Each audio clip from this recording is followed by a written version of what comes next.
Well, a major announcement out of Stark County, the Regional Transit Authority making cuts and layoffs to help with financial issues. 19 Data journalist Jeff Slauson is here now to explain more. It seems like this time of year we always hear about cutbacks and layoffs. Yeah, because you're preparing for Q1 of 25, right? And they say these cuts are to ensure the safety of the future.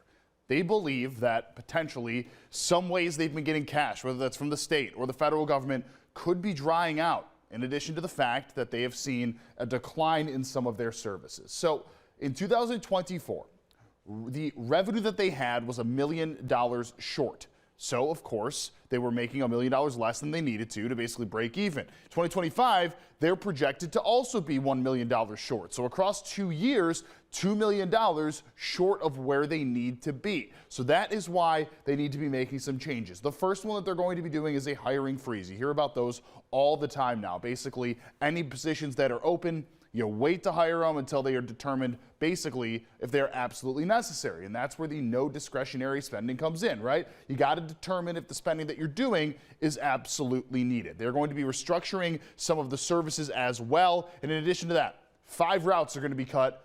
30 jobs are going to be lost in 2025, that actually starting in February. Now, according to the RTA system there, again, they believe that this is all necessary. However, they claim that they have a fairly decent amount of money behind them.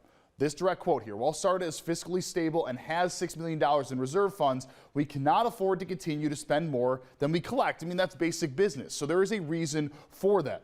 They go on to say, and I think this part is very important, that they're carefully planning for a future that could include reductions in state and federal support for public transportation. They're essentially acknowledging that their public transportation system is seeing less people than normal. So some of the funds could be going away. Hence the reason why they believe 30 jobs need to be cut, a couple of routes need to be changed, and in addition to that, they need to make sure that their spending is set up well. So the anticipation is this may not be the end, right? There could be more cuts actually coming. Now, they didn't outright say that, but if 2025 goes less than that $1 million mark, there is a potential for it. Now, they still expect the $1 million in 2025 to be seen as a reduction, but are hoping that that would be the last year where they would see their spending outweigh the amount of money they're bringing in.